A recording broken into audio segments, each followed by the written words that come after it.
Judul makalah kita hari ini jenis cakupan editing. Nah, harusnya pembahasan kita hari ini terkait mengenai cakupan editing. Nah, editing itu meliputi apa aja? Nah, ini editing adalah proses membaca, mencermati, dan memperbaiki naskah agar siap untuk diterbitkan. Nah, jadi cakupannya sangat luas ya, namun secara garis besar dapat dibagi menjadi beberapa aspek. Nah, di sini ada saya buat 3 kalau nggak salah ya. Pertama, penyuntingan secara substansi, yaitu poin-poinnya ada 3, yaitu pertama, memeriksa isi naskah apakah logis, konsisten, sesuai dengan fakta. Nah, jadi jangan ngarang bebas kita ya ketika kita membuat berita misalnya, itu harus sesuai, jangan tidak sesuai dengan fakta.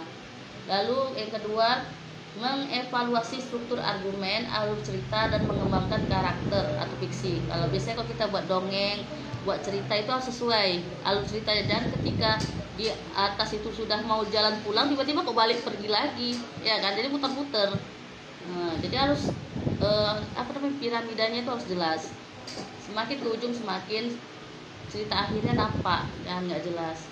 Lalu yang ketiga, memastikan data dan informasi yang sajikan akurat dan relevan. Nah, seperti yang Ari bilang tadi, kita harus mengikuti zaman juga. Jangan berita SBY masuk lagi ke masa Jokowi, nggak nyambung, nggak akan ditonton orang, karena nggak sesuai dengan era zaman sekarang. Ketika kita membuat berita sesuai dengan perkembangan zaman, yang lagi hot-hotnya, yang lagi viral-viralnya, maka semakin banyak peminat untuk orang menonton dan membaca. Ketika berita itu sudah tenggelam, sudah lama, sudah basi, itu biasanya peminatnya kurang. Nah, jadi semakin isu hangat, maka semakin banyak orang yang membaca berita kita. Lalu yang kedua, penyuntikan bahasa. Nah, ini ada 3 poin juga saya buat. Yang pertama, memperbaiki kesalahan, baik itu tata bahasa, ejaan, dan tanda baca. Nah, makanya kita sebelum menerbitkan sesuatu harus kita baca dulu. Jangan sampai ada kesalahan tata bahasa, baik itu ejaan dan tanda baca. Karena tanda baca pun kalau kita nggak ada tanda baca, orang baca lurus saja, nggak ada titik koma, orang nggak tahu ini tandanya ini menegaskan apa, ya kan, ini koma atau tidak. Lalu yang kedua, menjaga konsistensi penggunaan bahasa dan gaya penulisan. Yang ketiga, meningkatkan kualitas kalimat dan paragraf agar lebih jelas dan komunikatif. Nah, lalu ini yang ketiga, penyuntingan teknik, yaitu memeriksa format dan tata letak naskah sesuai dengan standar penerbitan. Yang kedua, memastikan konsistensi penggunaan tipografi, font, dan ukuran huruf harus bagus. Jangan besar kecil suka kita. Mau kita besar harus besarkan aja, mau kecil aja, ya nggak bisa gitu. Di awal besar, di yang berikutnya kecil, harus kita sesuaikan. Lalu yang ketiga, menyesuaikan naskah dengan media yang akan digunakan. Nah, kalau cetak bagaimana? Kalau jurnal bagaimana? Nah, biasanya kalau jurnal itu beda-beda jurnal, beda selingkung gaya bahasanya. Kita harus ikuti. Jangan ikuti kalau kita masukkan ke jurnal yang A, kita ikuti gaya pembuatan di jurnal B, nggak bisa, nggak nyambung. Maka jurnal kita akan ditolak. Jadi ketika kita mau masukkan berita juga begitu. Kalau kita masukkan ke berita waspada, itu metode penulisannya bagaimana, analisa bagaimana, kita harus ikuti. Tidak bisa sesuai yang kita inginkan, kita harus ikuti pihak medianya.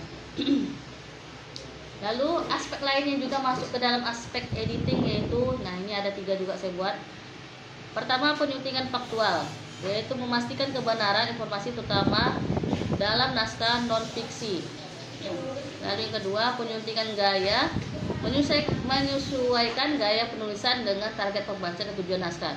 Nah, siapa tujuan kita? Kalau tujuan kita anak-anak, ya gunakan bahasa anak-anak supaya mereka suka. Kan beda kalau berita koran aneka untuk remaja, ya kan? Kalau koran untuk dewasa beda. Jadi harus kita ikuti metode kita, target kita siapa. Kalau target kita ibu-ibu, nah kita ikuti jamaahnya yang bagaimana. Nah, itu harus kita pahami sehingga ketika kita mengedit, orang jadi suka dan mau membaca tulisan kita.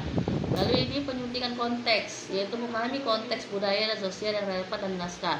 Nah, terkadang kita membuat berita di daerah-daerah tertentu, tapi jangan sampai menyinggung daerah yang lain. Terkadang orang membuat berita menjatuhkan suku atau daerah yang lain. Nah, itu bahaya untuk kita membuat tulisan seperti itu. Jadi kalau bisa kita harus pastikan berita yang kita buat tidak menyinggung agama ataupun budaya orang lain. Nah, itu tujuan editing saya rasa udah ya. Ada ya tadi makalah ya, tujuan editing meningkatkan kualitas naskah, lalu menyesuaikan naskah dengan standar penerbitan, lalu membantu penulis menyampaikan pesan dengan efektif. Jadi semakin kita membuat berita itu semakin bagus, semakin jelas bahasanya, maka semakin mudah dipahami, jangan semakin melebar kemana-mana. Nah, ini jenis-jenis editor.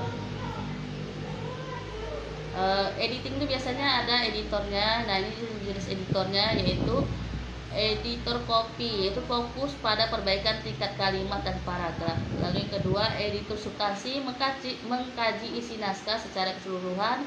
Lalu editor pengembang, memberikan masukan pada tahap awal penulisan. Dan yang keempat, editor bahasa, spesialis dalam memperbaiki kesalahan bahasa. Jadi bahasa itu jangan mengikuti bahasa anak muda ya kan. Ketika kita mau berita tentang apa, nggak bisa kita bahasa gue gitu, nggak bisa masuk ke dalam apa. Kenapa kalian? Kalian mencurigakan kalian. Pegang-pegangan tangan pula lah.